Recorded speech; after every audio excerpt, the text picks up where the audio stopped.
Uh, so, uh, so I'm Michał Siermiński and welcome everyone and thank you for joining us this afternoon.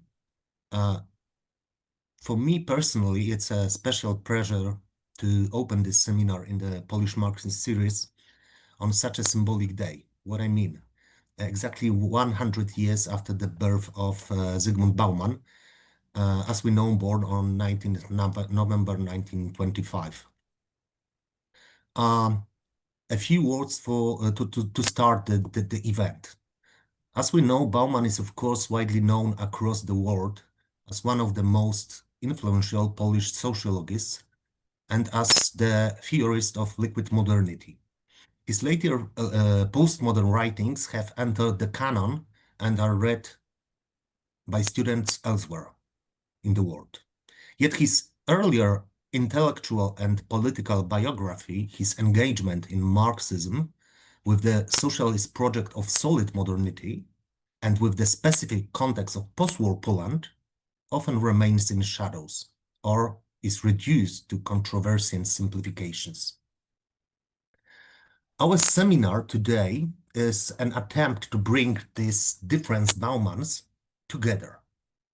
The young communist and the later postmodern critic, the engaged Marxist sociologist and the subtle analyst of human freedom, dignity, and moral responsibility. We want to ask how Bauman's early commitments, his hopes, and his experience as a Polish Jew shaped the trajectory of his thought, and how this trajectory, in turn, reshapes our understanding of Polish Marxism more broadly.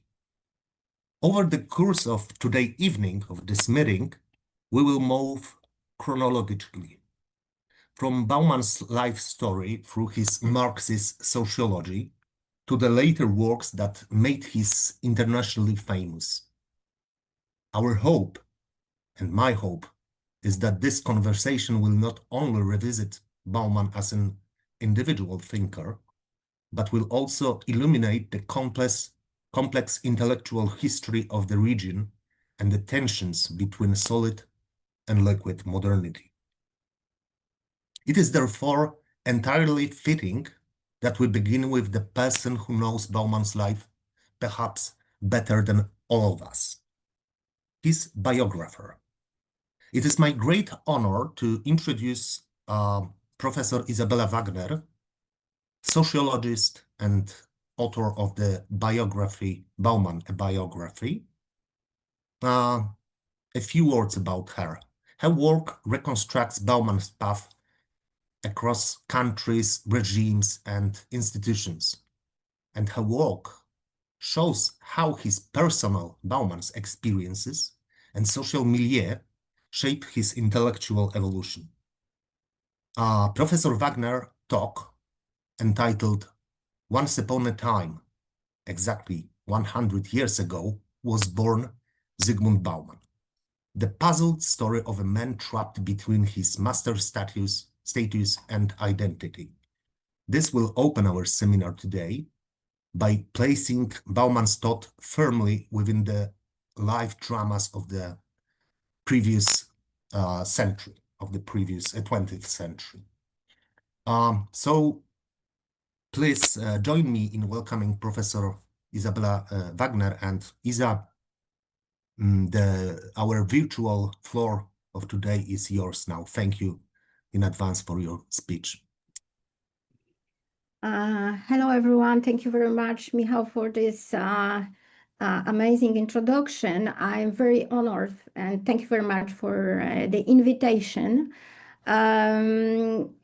I'm very pleased to speak today, and actually I wonder at what hour he was born, and perhaps Aleksandra Jasińska-Kania would tell us, because that information I don't have.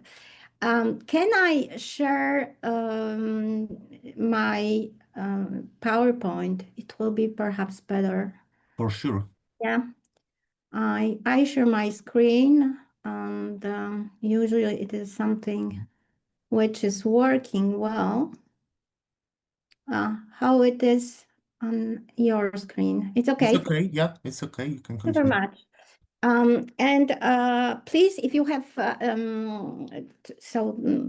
I will tell this story. This is why I started with Once Upon a Time, because really today it is a best moment probably for starting in that fairy tale way, because his life is absolutely the material for a fairy tale, even if it comports the tragic moments. And this is the beauty about this biography. I will express, I will just explain why I put so many things inside of my talk in the title. Master status, this is a concept by Hughes, published in his paper in 1945.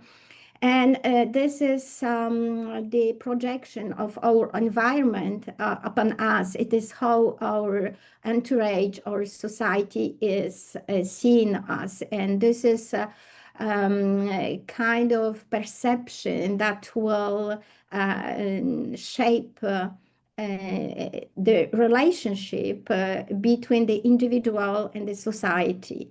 Now, identity, I don't think that we have to explain what is identity, even though if it is a very complex term, because there's a lot of definitions, but identity is, in this talk, will be the own perception of individual. In our case, Zygmunt Bauman, how he perceived himself.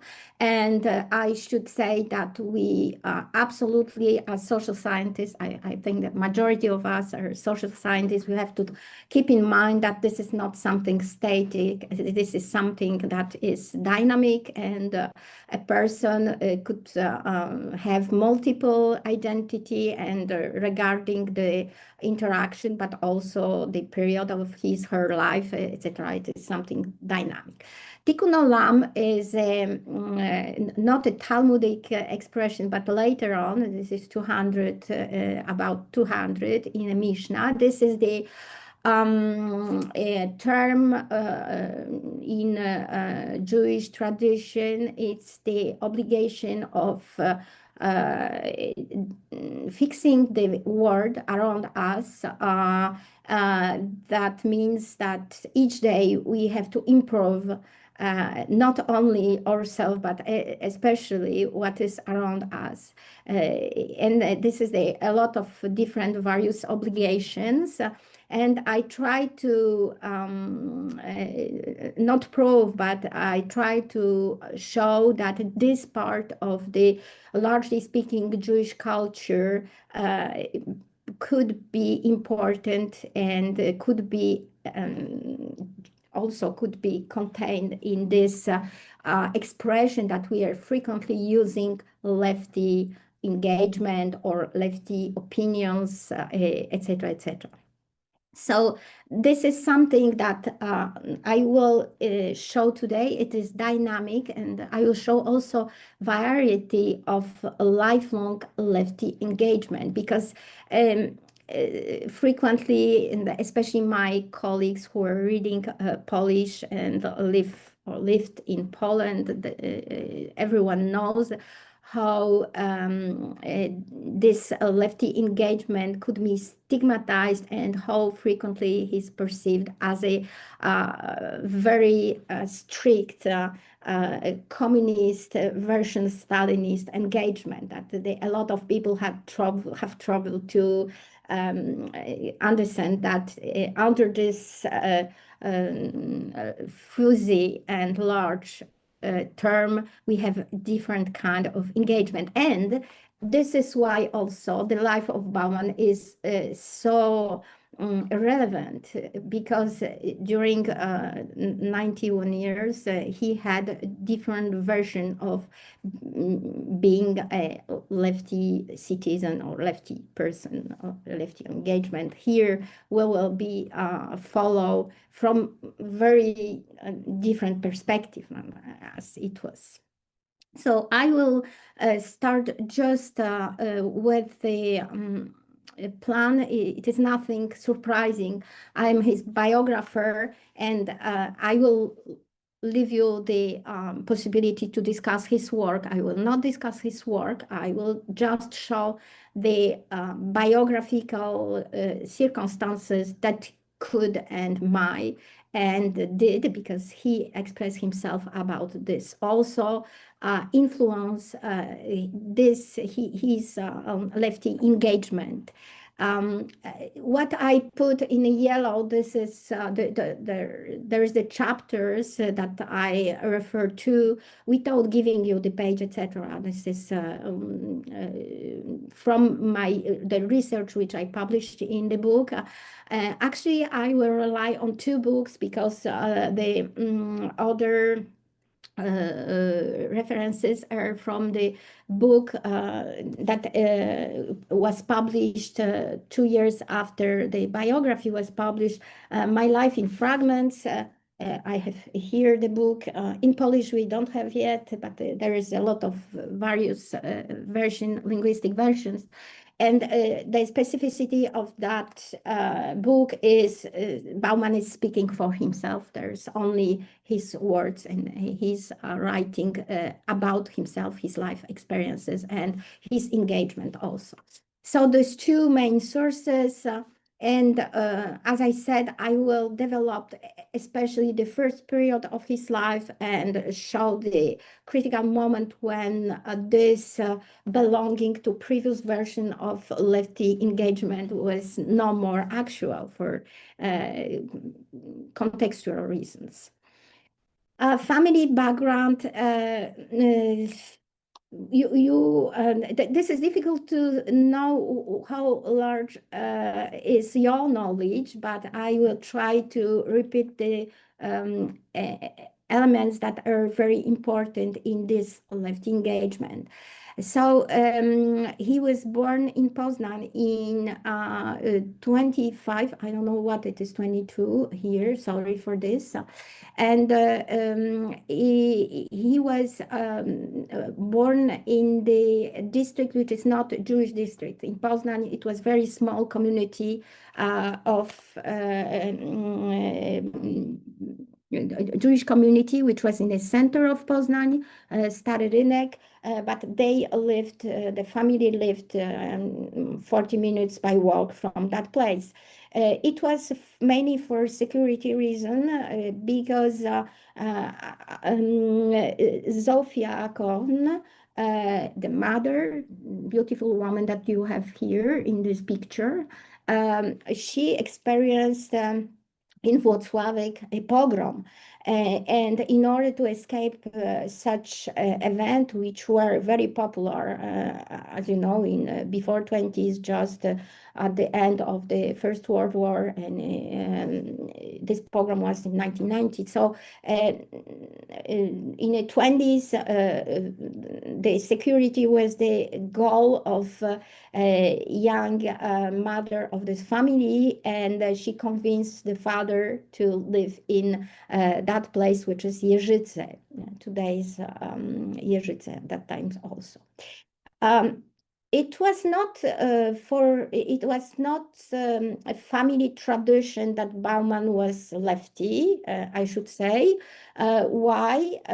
Because his grandparents were, from the father's side, it was a shopkeeper in the small town. From the mother's side, it was a bourgeois, Jewish bourgeois in Włocławek, entrepreneur. It was a good capitalist family with a good income, with properties, etc. So there was no workers who could be engaged in a kind of revolution.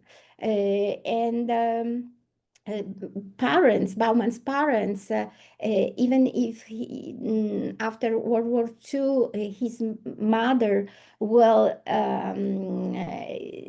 gave a part of his inheritance money to PZPR, Polska Zjednoczona Partia Robotnicza, it's a United Workers' Party, for a common house.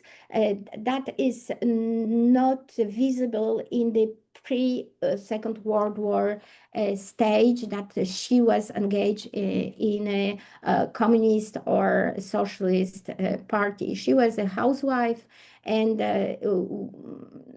we have the documents and testimonies that are showing that the parents of Bauman tried to emigrate to Palestine. So it was the family that waited for the opportunity to leave Poland and not stay in Poland, especially because Maurits Bauman, who had on the beginning of their marriage a shop in the center of Poznań, he couldn't manage this business, but Bauman himself always underlined that his capacities of businessman were really limited, that his father was much more book person and dreamer and not at all a gifted manager of a business. Which is certainly true in a sense that he was into bankruptcy, but when you're looking from historical perspective, it was a moment of severe boycotts. Poznań was heavily under influence of Endecja. That means anti-Semitic party run by Dmowski, and boycott was very popular, boycott of Jewish shops and businesses, and also not only a capacity of Mauricy to run this business, but also the context, political context was there for influence this bankruptcy. And after this very important moment in the life of Bauman, when his father tried to commit suicide and he was rescued, so it was according to Bauman's testimonies, very shocking moment in his life. Cultural aspiration of family overpassed certainly financial situation of Bauman. Włocławek was a very important city. Why Włocławek? Because Zofia was from this place, and this was the place of Haskala, of very good education for women, a Jewish woman, very and active intellectual and artistic life that certainly influence and bring Zofia to the cultural activity, in a sense that she went to the theaters, she read a lot. So this family, even if the end of months were very difficult, they are heavily consumers, if we can say that, of books and of the intellectual life. It was something, not in a sense of public life, it was a sense of activity, familiar activity. I put here on it down any political tradition. Why? Because when I examined recently other biographies of people who were born like Bauman in 20s, frequently the Jewish environment, Jewish minority was engaged in a lot of political activities, but it was not at all the case of Bauman. So he didn't inherit his ideas, lefty ideas from the parents. However, what was certainly influential in his interest toward the promises that lefty ideologies at that time emphasized, means the equality between people, no more discrimination, spoke certainly to Bauman. Why? Because he was discriminated as only one Jewish student in his primary school.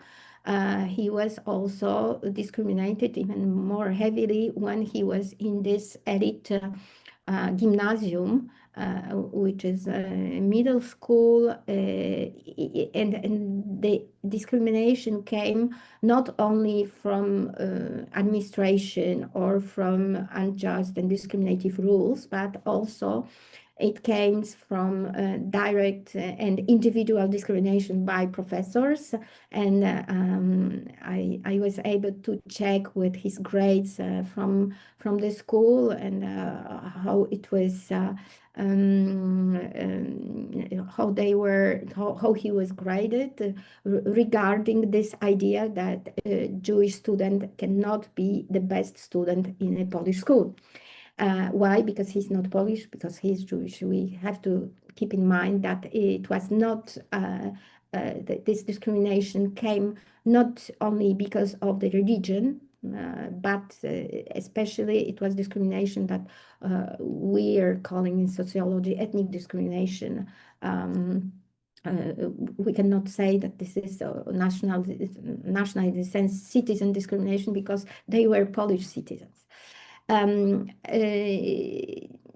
Here you have beautiful picture of Bauman. Let's say a word about his childhood. He was a really beautiful little boy, and this picture was sent to the journal Nasz Przegląd for the contest of beauty.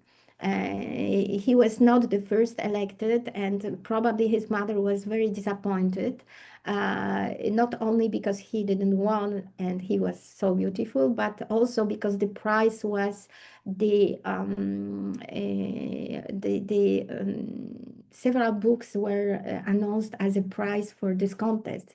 So this is probably one of the rare contests of beauty when you were getting the books at the end.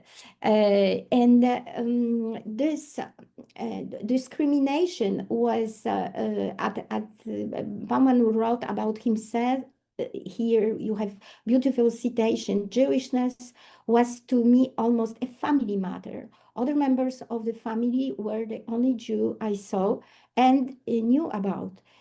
This made my Jewishness a practical issue rather than a theoretical one.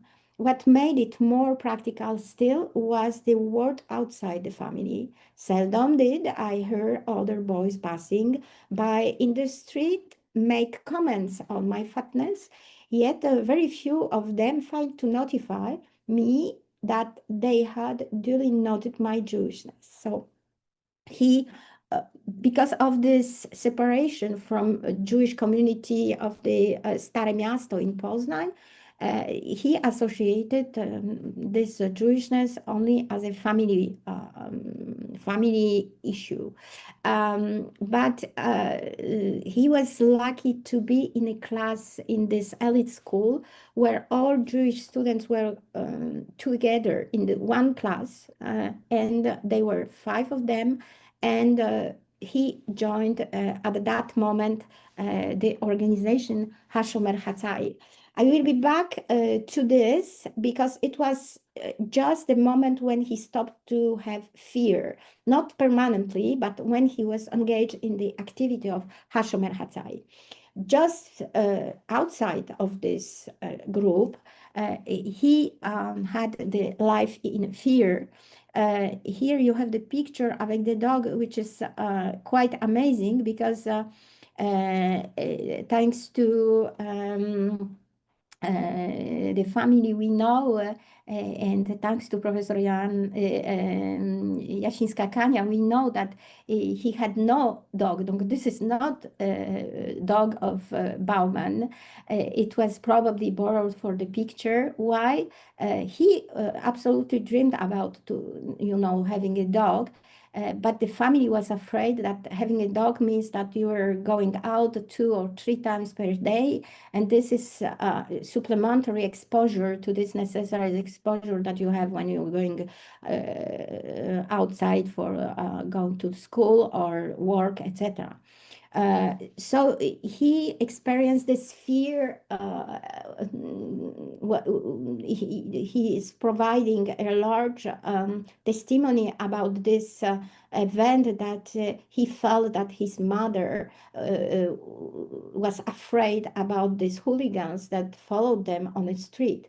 The family also put the supplementary security disposition, you know, for closing the door because they were afraid also of the Bulgars and especially this pogrom people who will come to destroy or perhaps kill them at home. So here you have this document of the grading that I was able to reproduce, and he was also at that time at the school already when in Poznań were introduced and largely followed the rule of ghetto bench.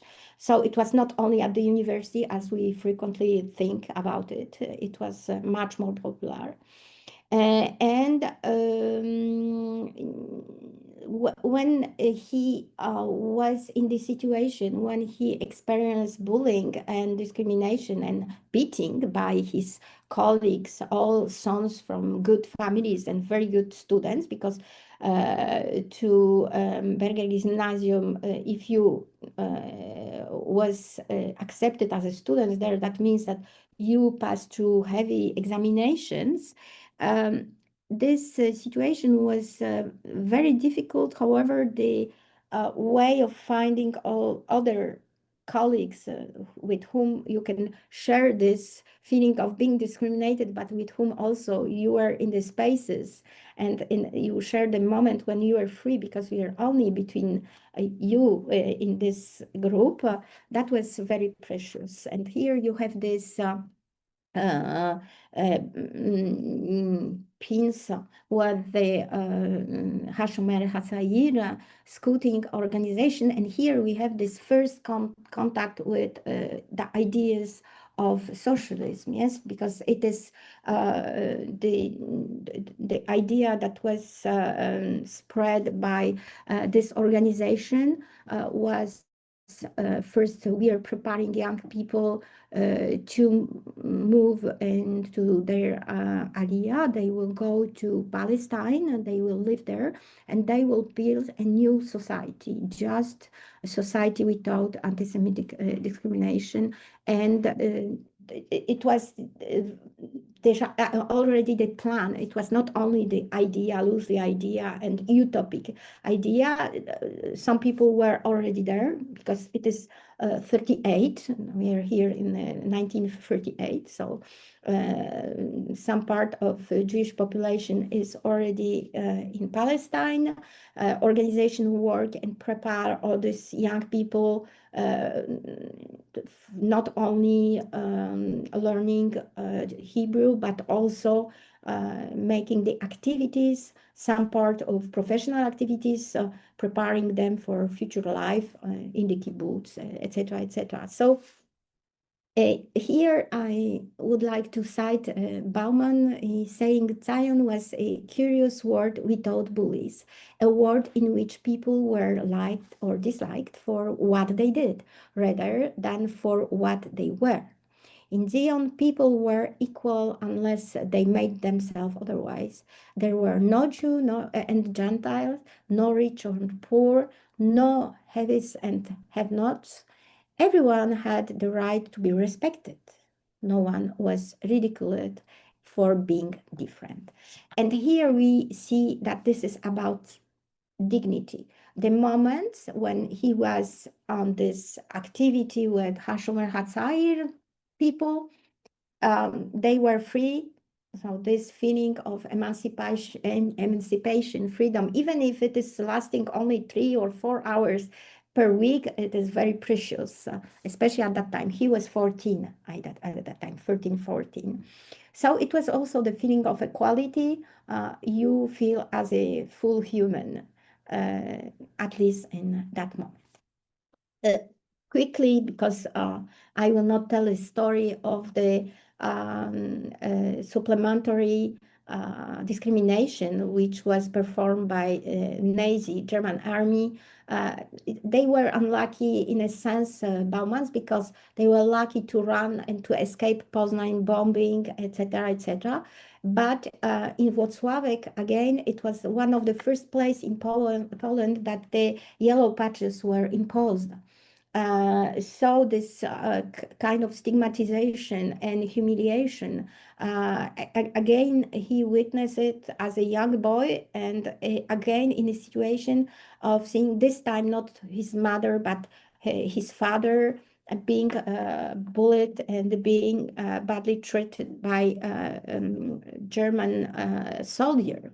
So this idea, we are running, we are escaping, was something that, according to Bauman himself, it was his idea. Parents had another strategy for surviving, and it was because of his protest and because of him that they ran to the Soviet Union.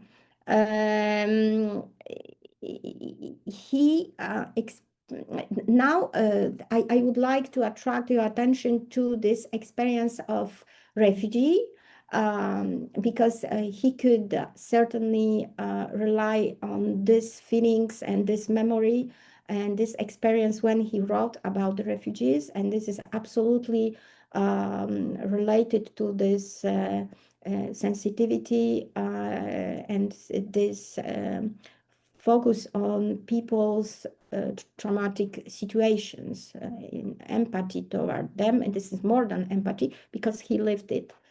He knew about it by his experience. So this is very important. Another important experience is during the war that he experienced hunger.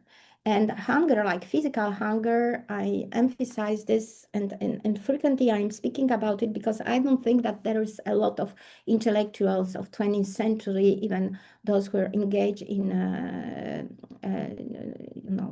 leftist people, that they are really, they experience on a longer period this situation in which people in deep poverty on the war situation could experience. So exhaustion, incertitude, otherness, adaptation, that the skill of adaptation is very important, but everything is connected to this provisory situation of surviving.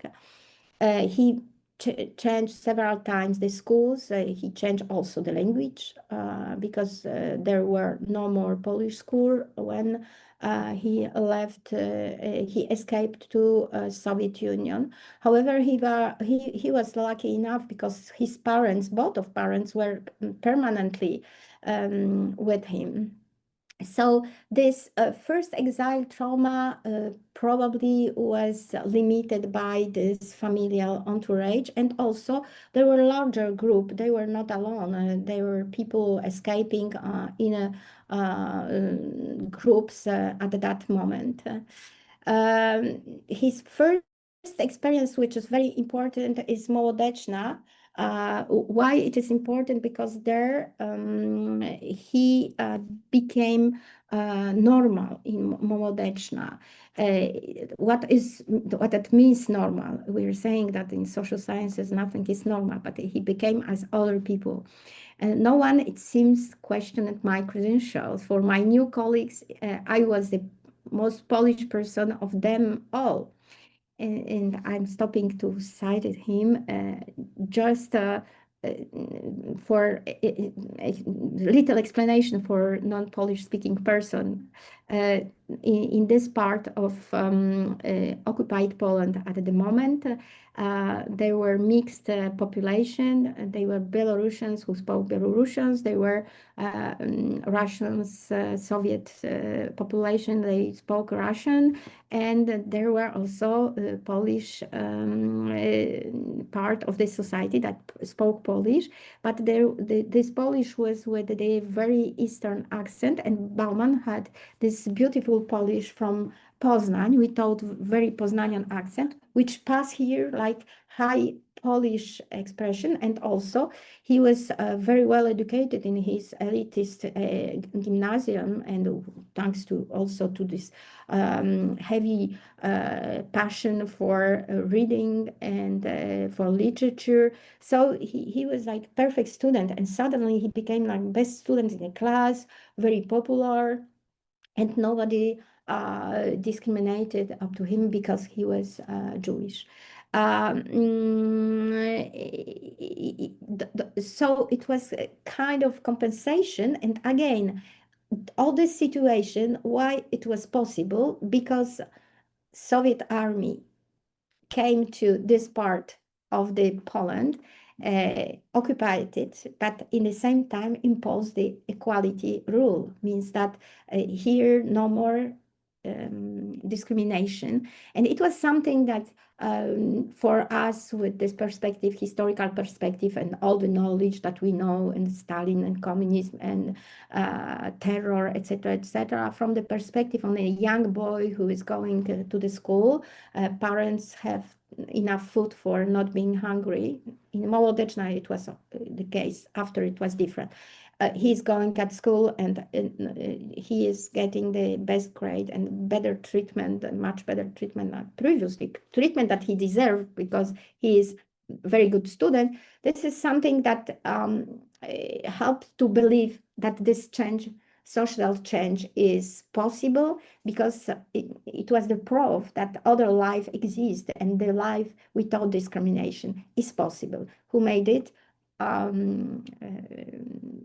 October Revolution. Yes, it was one of the promise of this revolution. And it is not at all surprising that he was engaged in Komsomol. For him, Komsomol, it was Hashomer Hatzair version, Soviet version Molodeczna. The slogan of liberty, equality, equity, etc. It was something that was promoted, and it would be very suspicious if he refused to be enrolled in this movement. Yes, it is very strong continuation. He was not the self to decide to be enrolled like this. It was a very in this context, a logical situation. So he is saying himself, I joined the local equivalent of Hashomer Hatzair, the Komsomol. And we have to add a sociological remark that in these organizations, a lot of young people are there. It is fun. Activity is very motivating. People have very good time. So it is really not surprising that this kind of organization are attracting people. What we can do better than build a new, better life. Yes, this is this promise. And this promise is also present in Judaism. Bauman was very discreet about this, but he had his bar mitzvah.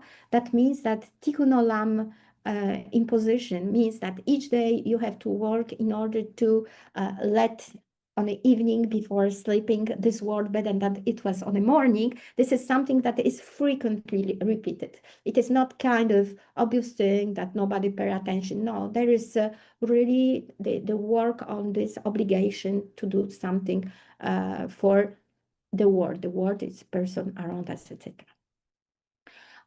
Polish engagement, it was Polish version of not Komsomol, because Komsomol was for young. Here, this is, you see Nowe Widnokręgi, so this idea that Polish socialism, for some communism, could be installed in Poland after World War II. But first of all, the Nazi and then Germans should be back, and it was a beautiful idea. It was certainly Utopia's promise, but when we are reading those journals, we have to keep in mind that Bauman was isolated in this forest near Gorky with his parents, and he was completely stuck with the radio. He listened to the radio, and he ordered this journal. He received regularly the journals, and he was absolutely under the idea being back in Poland with the army, liberating Poland from Nazi occupation and installing socialist, communist. Here, as you know very well, historians of this period and this journalistic activity show very well that some terms were not used. For example, communism was not used in order to not hurt people who were very suspicious toward communism. And you know that after 1938, when the head of the Polish Communist Party was killed by Stalin, the huge suspicion of the communist previous World War II toward communism version Stalin was born, and in order to not hurt those people, here the language which was used, it was patriotical language. And when you're reading everything what was published there, again, you should be very capitalistic, and I don't know what kind of person for not supporting the goals that are announced here. So he was this part of Polish dream about better future, and this szklane domy, the ideal, utopian ideal of Poland, educated with the school, without hunger, without discrimination, without homelessness, and without workers who have no jobs, etc., etc. All this misery, which was really the context of the period in between two world wars. So he joined this Soviet army and that Polish division, and he could have other type of career in the army because first of all he was sent by order to the Moscow milice, but he joined the army by his own wish, and he was enrolled certainly with the certainly those who were in charge of his preparation were very happy because he was very gifted. He had a large culture.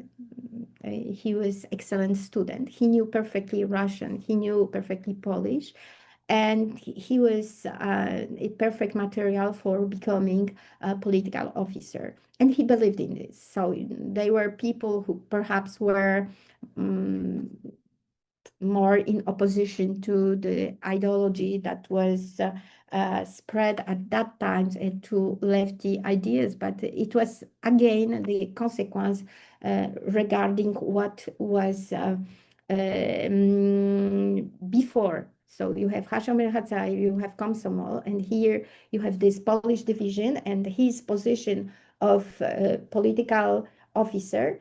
For me, if you're looking at the career path, is absolutely consequent, and it is something which is successful pathway. Yes.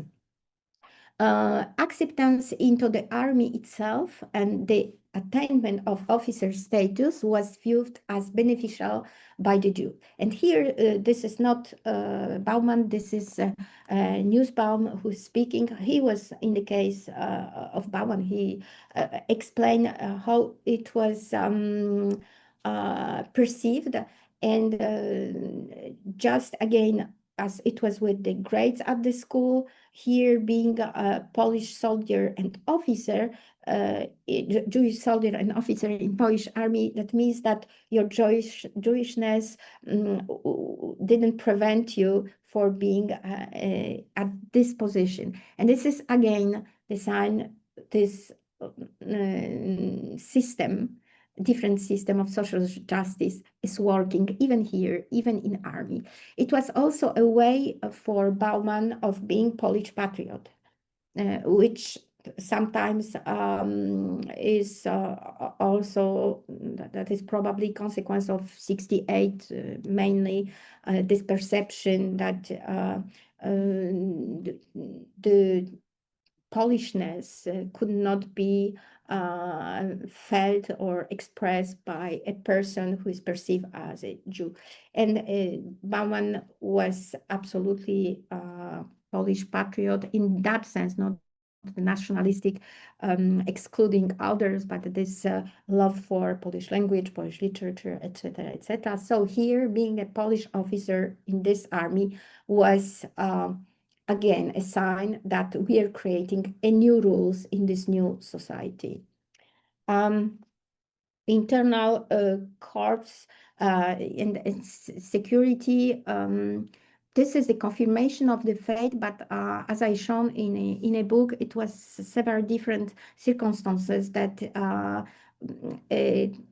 contributed to the fact that he was enrolled. First of all, it was not his decision, and after that he was kicked out. It was not at all his decision too. And probably it was certainly even it was the period when the context was much more different, in a sense that on the beginning he was under supervision of Bibrowski, and Bibrowski was this communist who was suspicious, much more suspicious toward Soviet communism. And the version of belonging to communism or socialism was this Polish way, this the tradition which much more fighters in Spain incorporated this vision of Polish communism that this Soviet communism imported by after 45 in Poland.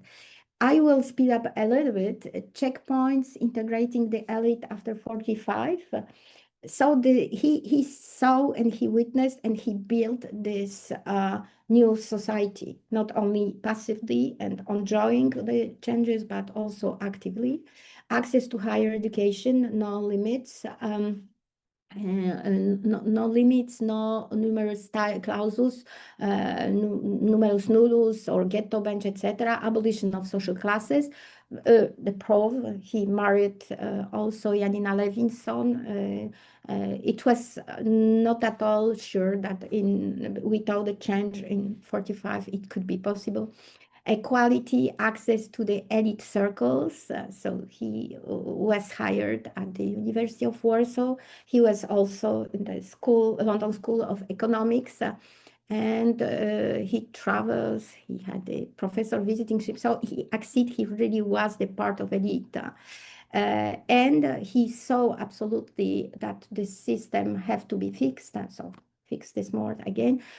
But he believed always, and this is why he gave the demission letter from the party only in 68 in January, because he believed, and we have the documents that showed that he believed in fixing the situation, for example, critical of bureaucracy and the situation of the lack of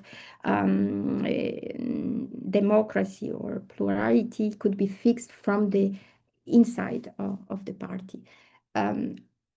Here it is the moment when he is becoming called Zionist. It is again master status. That means that society around him decided, and the authorities decided that he is Zionist. And in 68 he became stateless. In Israel, he was still engaged in engaged and close to lefty parties. He saw also, in a sense here, Zionism of the family His father, his mother tried to leave Poland. His sister was successful in this plan. Janina was Zionist in the beginning, before the marriage and on the beginning, and after in 68, the idea was to join the family of Janina and also his family. When they escaped, it was also kind of utopian idea and project. There was staying in Israel for longer, I think that 3 years, or perhaps he was not. After we always saying that it was the plan or if it was like this, but I found several different account of which can indicate that the family really thought that they will stay there. Kibbutz, the two younger daughters stayed in kibbutz for learning quickly Hebrew with the aunt. And he was engaged in party activity.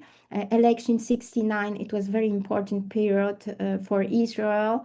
But this party in which workers' party in which he was supportive, it was the party that supported the one-state solution. That means that both population, Arabs and Jews, will live together in the same country. It was not two-state project. It was at that time one-state project.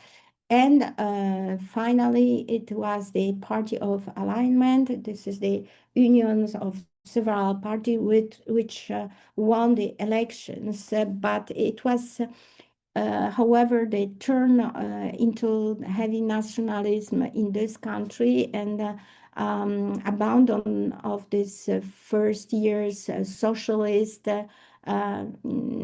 ideas of creating without discrimination for Jewish population, but without discriminations at all country in which both could live. It was something which couldn't go further. Many years after, this is one of the last slides. I feel responsible for my Polishness in the same way I accepted responsibility for my one-time communism, lifelong socialism, rejection of Israel, decision to end my life as a displaced extraterritorial person and a loyal subject of the crown. Here you have this all different versions of his engagement, lefty engagement, and he chose of being the minority, exiled person in a majority society, British corn. And his tikkun olam probably much more efficient, certainly much more efficient, not probably, certainly much more efficient than previous actions and previous activities, much more classical. Here, perhaps someone will speak today about all this. I will just point it out in order to keep this long picture of dynamics and different engagement.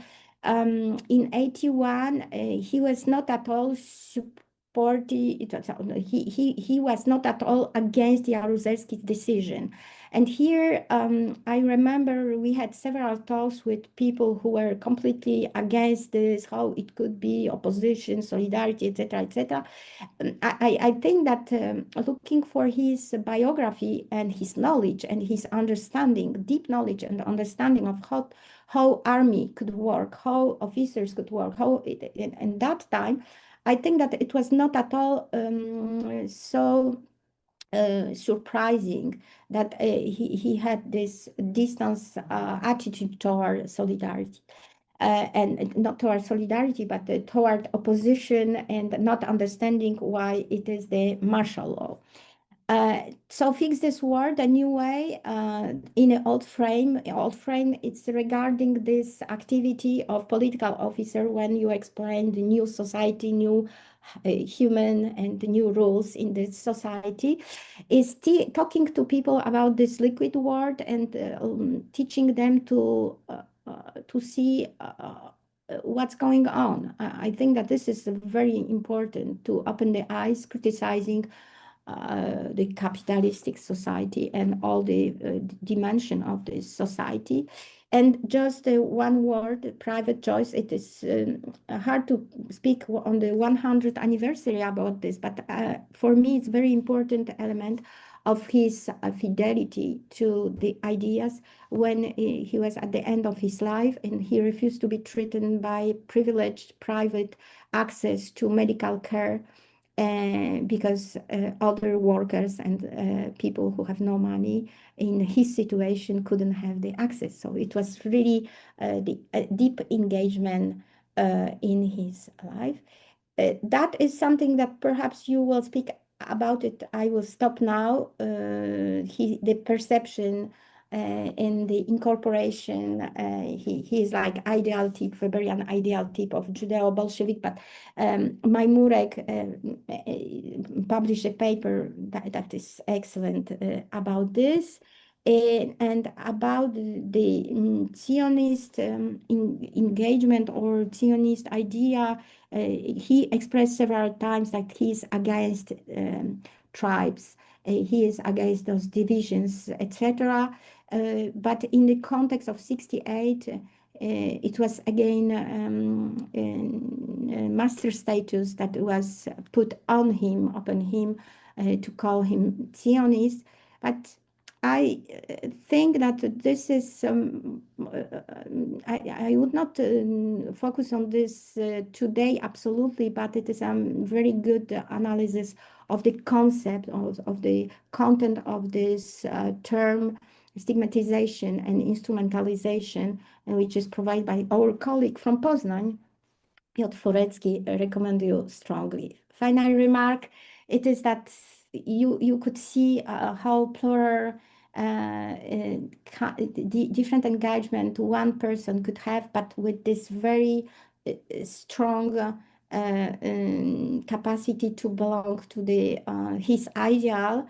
I know that there were different variation of expressing or activity from belonging to the party classical activity to intellectual support and production of ideas, lefty ideas, and adaptation of these lefty ideas to the context, a very changing context.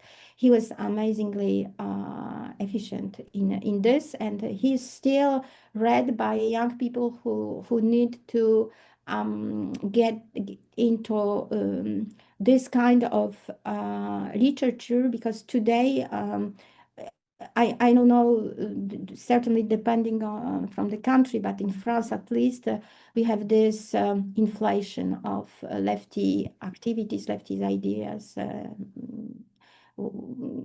This is the really period of huge weakness. Thank you very much. And Okay, thank you, Isa. I'd like to thank you very much for this excellent and very, I would say, dense presentation. In my view, it's a great starting point for us today for our further discussion. I think it's time for questions. I'm sure many of you have something you would like to ask. So please go ahead and raise your hand.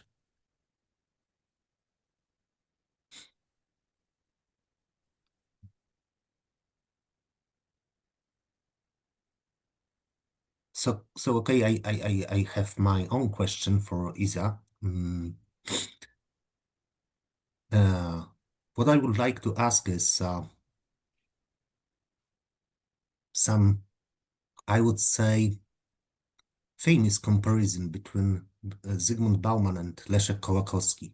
Do you think that their somehow different experience before 1968 in Poland have some influence on their attitude, their political views after they quitted Poland? Yes, thank you very much for this question. Just my first reserve, I'm not at all specialist of Kołakowski, but I was interested in this parallel, you know, because frequently they are put in parallel, etc. First of all, this was not at all the same situation, because Kołakowski was never called Zionist. Yeah, of course. So the 68 for Kołakowski is not the 68, the same as 68 for people who were obliged to be stripped from the citizenship, etc., who were absolutely stripped of all belongings, almost all belongings, all what you cannot take with you, etc. This is not at all the same biographical story. This is not at all the same discrimination even during childhood. Because okay, father of Kołakowski was lefty. And he had during the occupation he was protected by friends, etc., from the father's circle, political circle. So you know the biography, but this is not the same. This is not the same. Bauman amazingly speaking in his testimonies in his letter how to be in this group that you were hunted as by hunters, you know, this is something unhuman. When you are a hunter because you are Polish or belonging to resistance, etc., this category is quite different from the category of someone who is the person discriminated upon from you know the systematic and systemic way during all the life. So no, this is not the same. And actually, Kołakowski left because he was invited to teach abroad, etc., etc. So this is completely different story. And I think that this context is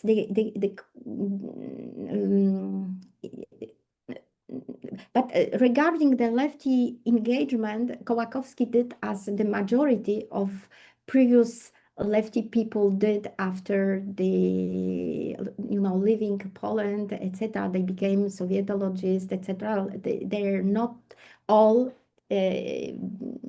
maintain their lefty engagement.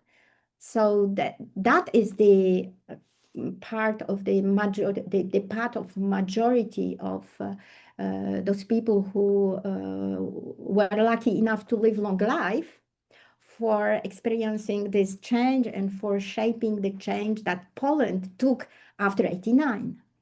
Because it was, you know, he was father of this change, intellectual father of this change. I'm speaking for Kołakowski, unfortunately not Bauman, yes. This is Balcerowicz plan that one, and not Friedman and other plan, yes. There were other propositions to other brilliant future, socialist future, and Polish society didn't choose it, yes. So that was that was my response, and I think that the biography is here for something. Yeah, okay. Does anybody else has a question? Please raise your hand. I think Adam was, and after Andrew, I see. Adam and Andrew, let me. Yes, Adam was, I think, first. Yes, thank you. Thank you, Isa, for walking us through this wonderful lifetime of reflection and activity. I've almost felt like in a Hasidic celebration where you tell the life stories of great rabbis to nourish your soul. So I've also had a Hasidic question. You studied the life of Bauman and also his works. What do you think? What would be the most useful concept, idea of his, or maybe an example of a choice he did in his life that could be the best inspiration for us today for the repair of the world? Thank you very much for this Hasidic question. Tikkun Olam, it's something that he didn't express himself a lot. At least I don't know the reflection about this, but it was, you know, doing by doing. It was his life is the long story about this. However, your question, if I can change a little bit, one concept that I really try to pass to my students and working on is mixophobia. it was the concept when he mentioned in those books about refugees, etc. But he didn't publish a book about mixophobia. Even if I think that it could be a really good explanation for starting point, diagnosis, what's going on now, and why we have so much trouble more and more, why we are going to what is called today campism. We avoid each other at least for with fear of not having the contact with another point of view or diversity, whatever it is. Yes, so I think that this is one of the concepts that I would like to work on it and spread and focusing on it in order to see, in order to fix this world. But another thing that I'm frequently emphasizing is that today we are lacking, I think, the complexity, lacking the questions. We better know that we ask the questions. And that reminds me that he never gave the clear recipes for how to live in the future, etc. You see, so I think that we would be in a better situation of reading more and being sure less about the very complex situation. It's kind of invitation to the reflection, to step back and to think about the things in a more complex way. It is not easy. It is not easy. Okay, and the last voice will be for Andrew Rolionok. And because we are a little bit late, so please a short question and short answer. Okay, thank you. Okay, we'll try. Izabela, nice to hear you again. Yeah, thank you very much for your presentation. My question is about, as usual, about Belarusian period of Bauman's life today. In order to celebrate and honor his memory, I visited Maladechyn town. It was very exciting. I write about you a little bit later. About my journey.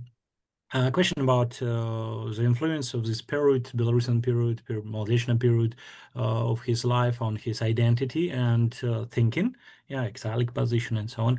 And another question about, have you ever worked with Belarusian and Russian archives? For your book, For my biography? For your biography, Bauman's biography. No, not at all for this. I'm sorry for this.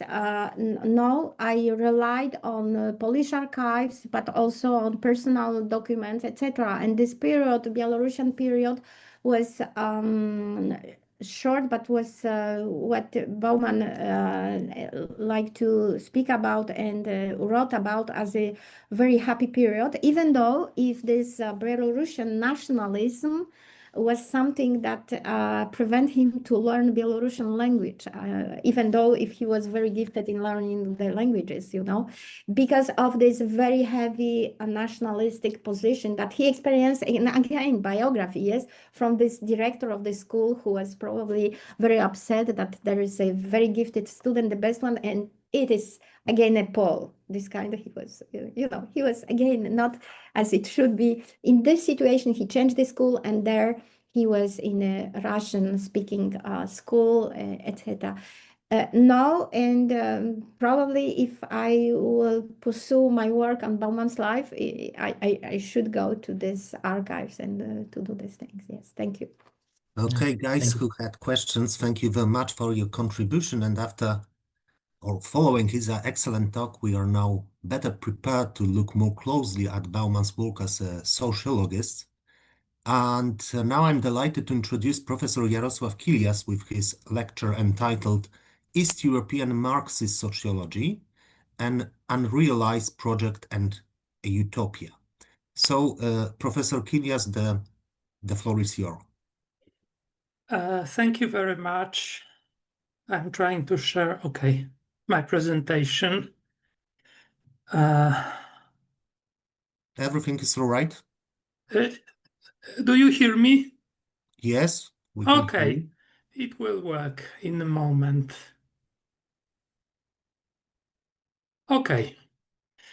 First of all, I must apologize because I'm really glad to be here, but I'm not really expert on Bauman. I'm just a sociology historian, and my speech will be a little bit more about the context and Marxist sociology in the region in general.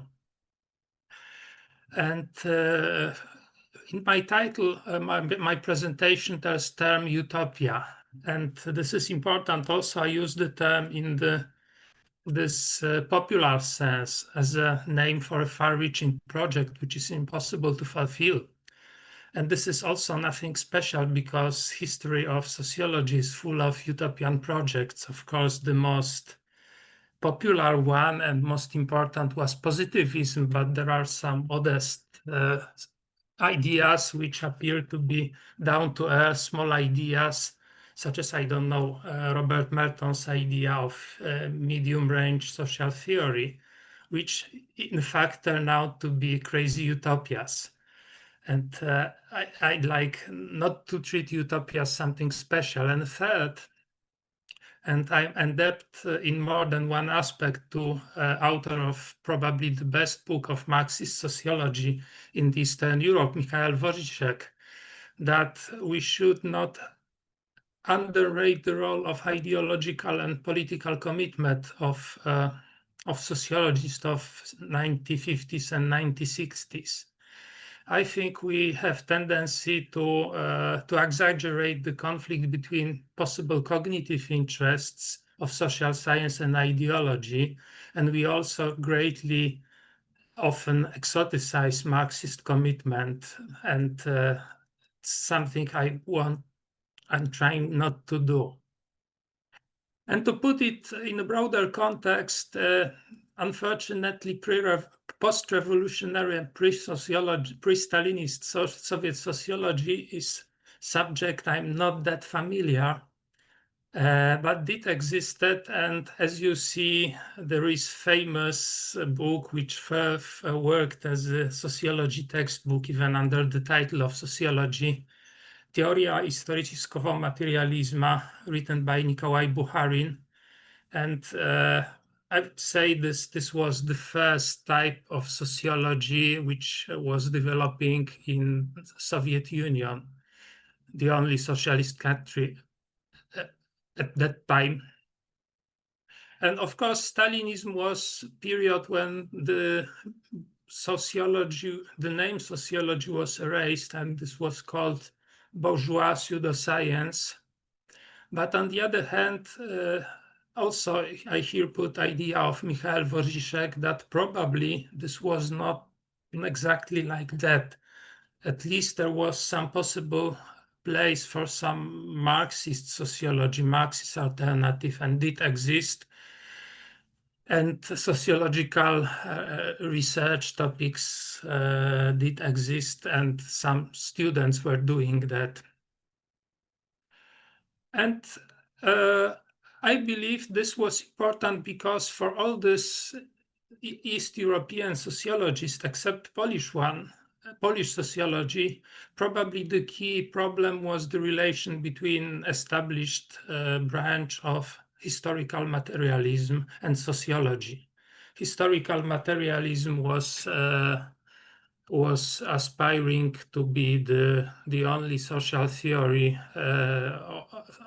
theory of society in the Soviet and East European academia. And this was theoretical as well as practical problem, even for Yugoslavian sociologists. And they developed, especially in Soviet Union, kind of idea, concept, which was called practical social research. And it was probably not the best one, at least viable solution to preserve place for sociology as well. And before sociology in Eastern Europe was utopia, or perhaps at some time it was created partly, at least partly, as a dummy. What I mean? Because some role in the restoration of sociology in Central Eastern Europe had International Sociological Association. International Sociological Association was founded at the end of 1940s, and in this activity, its activity participated one Polish scholar who was elected to Executive Council, Stanisław Ossowski, and ISA executive secretaries were attempting to find contacts or maintain contact with as many sociologists, as many people involving in doing sociology in Eastern Europe. But it turned out that they were able to enroll just 2 persons representing 2 associations, Polish Sociological Institute and Społeczność pro Socjalni Badani from Prague, Czechoslovak Association. But it turned out that this association weren't able to work, and this contact were disrupted. Although, for example, I don't know from which sources Ossowski was able, for example, to pay members fee for the year already before 1956, in 55. But nonetheless, in 56, they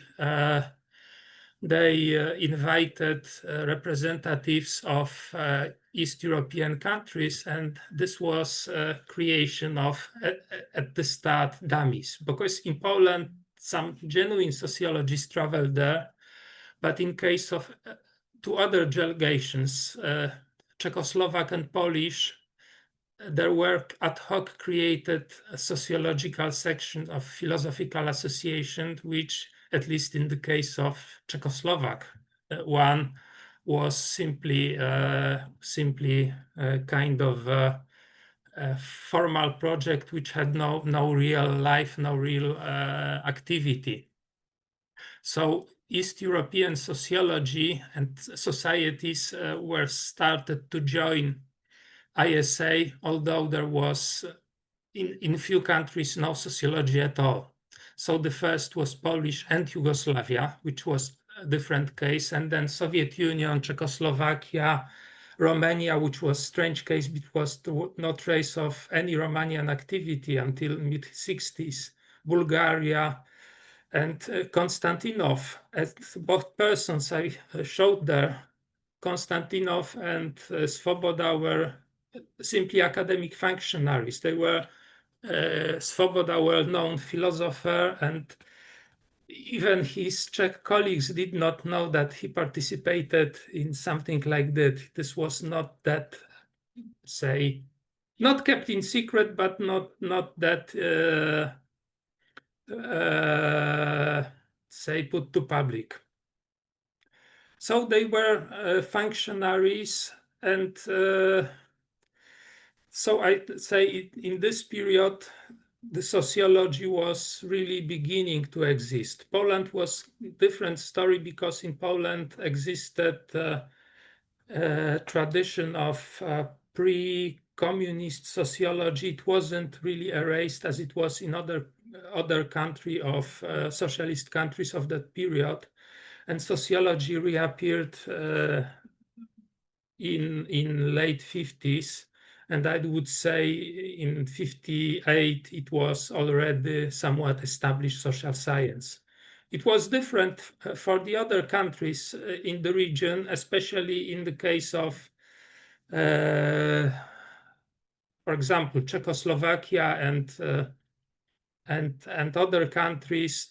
In Czechoslovakia, sociology turned out to be quite strong and quite influential discipline. But in most countries, it happened more or less in the year 1956, 1955, 1964, 1965. And I would say sociology was organized from above and from the middle. From above, I mean those dummies in course of time were given some life because of interests of. Basically, there was a group of young activists and young Marxists, party activists and intellectuals who were active during the period of establishment of communist regime, and they were becoming more and more disillusioned. And those ex-Stalinist Marxists were turning towards sociology.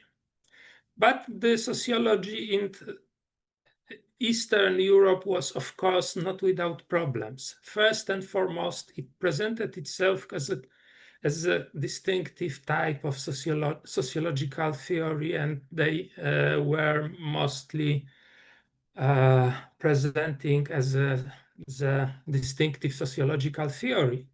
But what was missing was any obvious sociological center, because in the center of this area, in the center of this group of countries was, of course, Soviet Union. And it was obvious political and ideological center, but there was no sociological center in the Soviet Union. And it was because of many reasons. And first, I would put there socialist academies had strong autarkic tendencies. It was, I believe, first of all, because of, I would say, economical reasons. Basically, cooperation with other countries was very limited and was mostly done on base of mutual contacts and mutual agreements between institutions. So there was nothing like what the potential says, what the Western sociology had, and it had strong support of American foundations financing intellectual exchange and personal exchange, not just from United States to Europe and back, but also between European countries, and also financing a variety of activities of the ISA. And nothing like that existed in Soviet Union. And it was basically the most important strategy within socialist academia was trying to get free ride, to get something which you don't have to pay. And of course, there was lack of interest in spending money on cooperation with other countries. And of course, there was one obvious reason. Sociology developed in the supposed center rather slow, and much faster was, not much, but visibly faster was development in other countries, especially Czechoslovakia. And I've put the cover of one journal which is mentioned in memoirs of many Soviet sociologists who perceived this as potential area of international exchange, intellectual debate. It was International Communist Journal, Problemy Mira i Socjalizma. There you have on presentation Bulgarian edition. It was multi-language, and it at least was instrumental in organizing one research on free time of workers, and at least one discussion in which sociological Zygmunt Bauman was involved, participated. But nonetheless, it was a kind of really rather mirage of possible organization or structure that would organize East European sociology. And of course, there were attempts to organize this, but rather individual and by individual parties. For example, in late 60s, there was planned to organize sociological international sociological congress in Varna, and at least two attempts were to organize activity of socialist associations. One was a conference of representative of socialist countries preparatory conference before Varna, and the second was there was clearly idea, and I could trace a letter from German Sociological Association to other party, it was on party channels, towards, say, overflowing Varna with representatives of socialist countries. And basically they did succeed, and of course it was not any kind of normal coordination of intellectual work. So obviously, if we look on Marxist sociology from the perspective of the region, East European or Soviet zone of influence, there were no instruments and no means to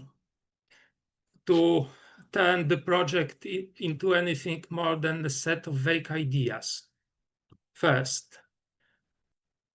Second, I would say since the middle of 60s, sociology turned out to be could be anything between utopian project, kind of a patchwork between Marxism and non-Marxism, or social science as any other, except misleading Marxist label.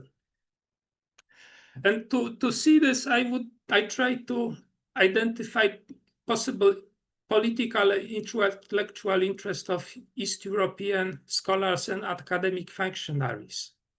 And first, and this is clear that it was present at least in 50s, and it was survived into 60s at least, sociology was seen as an arena of ideological confrontation, which was perceived not as a convergence, but peaceful coexistence and competition between the bourgeois Western and East European sociology. And of course, which is from the memoirs most important element, is sociological research was seen as what was missing, research source of knowledge about society. Third, of course, sociology was seen as means of public economic policy. And I wouldn't exaggerate, but in some cases, definitely in the case of Czechoslovak sociology, this great Mahonin's project of research of structure was seen as instrument of possible social reform. And there were, I believe, still three visions of sociological theory. One I call Stalinist, which described this as bourgeois pseudoscience. The second one, in which there were two separate and competing sociological traditions, the bourgeois and the Marxist one. And the third, widely called open Marxist, which perceived Marxism as possibly superior, but one of many legitimate theoretical currents.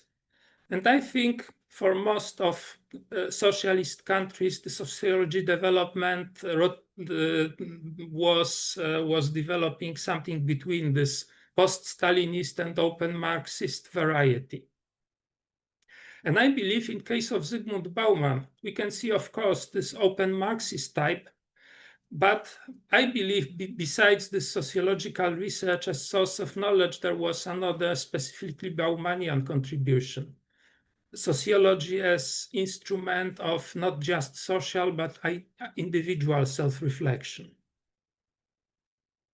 And from this point of view, I believe Marxist sociology had a really problematical status due to a variety of reasons. First of all, Marxism was coined as a critical theory of capitalist society and historical and political economic sociology.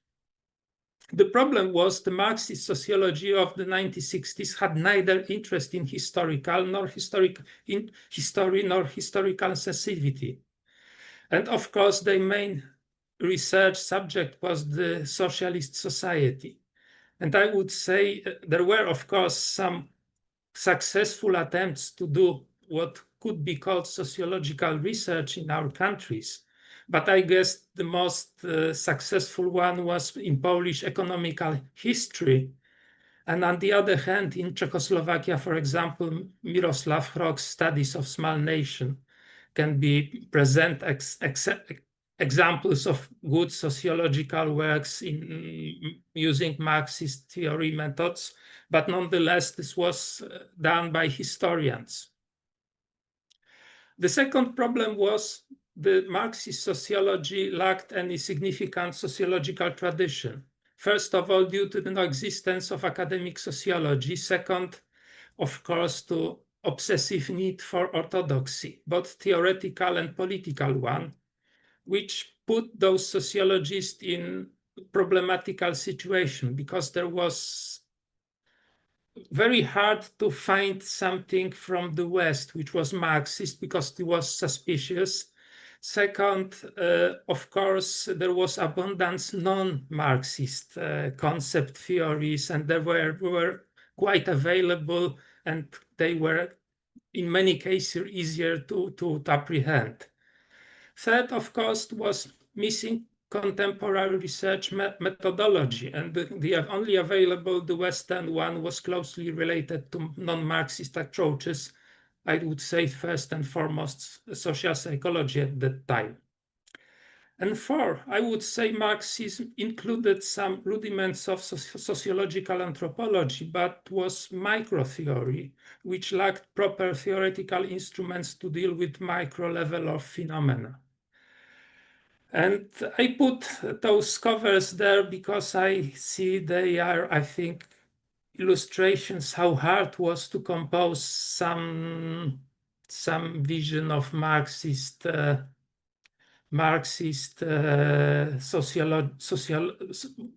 core of Marxist sociology. And these works show the problems basically in finding enough sources to simply to fill footnotes in those books. And instead, it's a lot of, many of them, non-Marxist influences. And the result was, of course, something which could be called patchwork in good cases, in cases of better academic work. And the other cases, it was simply sociology as any other, sometimes sprinkled with a few party slogans, or at least with the misleading label.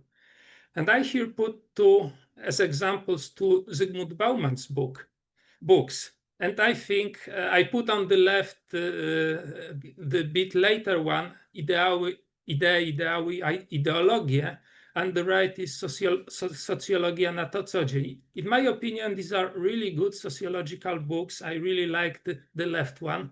But if you see in the contents, Ideologia starts from rudiments of social psychology, then Bauman goes into specifically Marxist perspective, which is suggested even by the term ideology. Then he left it and goes to concept of ideal of life, and then ends with this problematical returning to the Marxist concept of alienation. So there is at least some Marxist framework. And Sociologia na co dzień, it's a great book, and it's probably still possible to give it to students as a rudimentary reading, but one can ask how it's related to Marxism at all.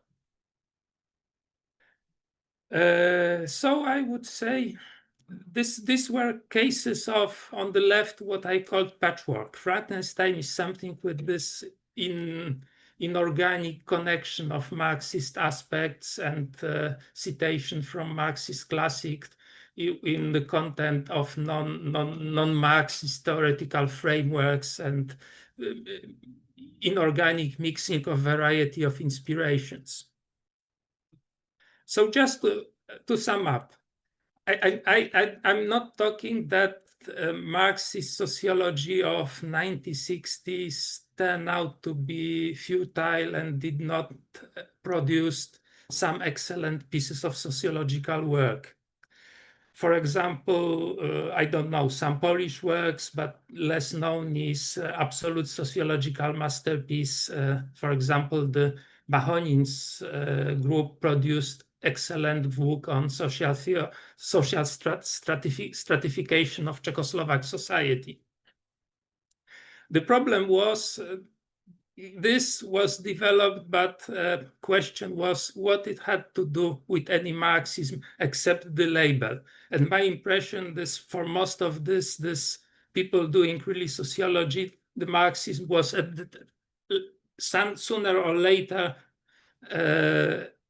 they left it as a program, as a theory, only keeping the Marxist label for most cases. Thank you very much.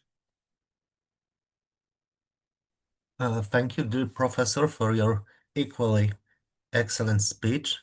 And now please raise your hands and waiting for.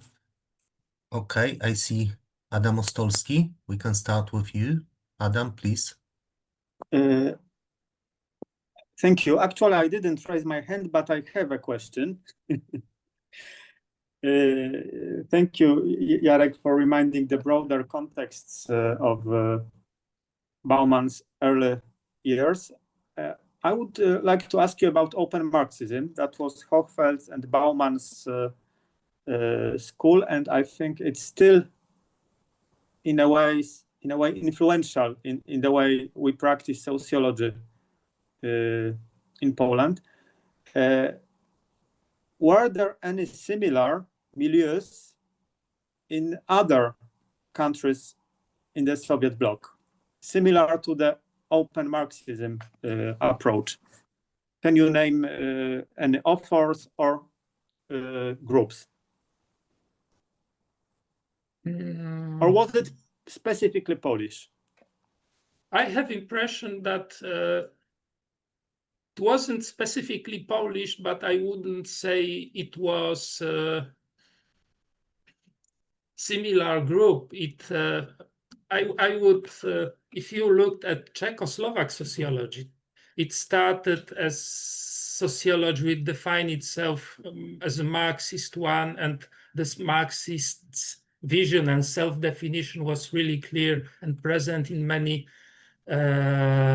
writings and many papers, books. But nonetheless, this was kind of living all together, not just the label, not just the perspective, but they were definitely living the Stalinist vision of superiority and variety of traditions among sociologists. And I believe, of course, this group did not exist in any country I know, but nonetheless, it was not that unique, this vision of sociology in which Marxist sociology was just one theoretical counter.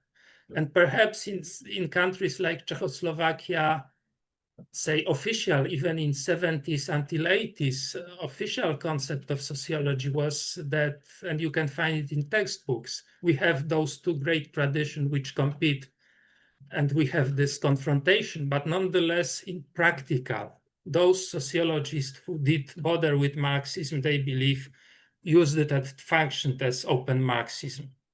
So it came by the practice, I believe, everywhere, including, I believe, Soviet Union. Okay, thank you. Do you have any other question? I cannot see, so let me ask my own question. Okay, it's Franek. I will be after you. Thank you Thank you, very Franek. much for the presentation. I was very intrigued, like by this brilliant observation that like maybe like more successful in like developing like some kind of Marxist sociologists were like Polish historians of economy, like Witold Kula, and was interested like about.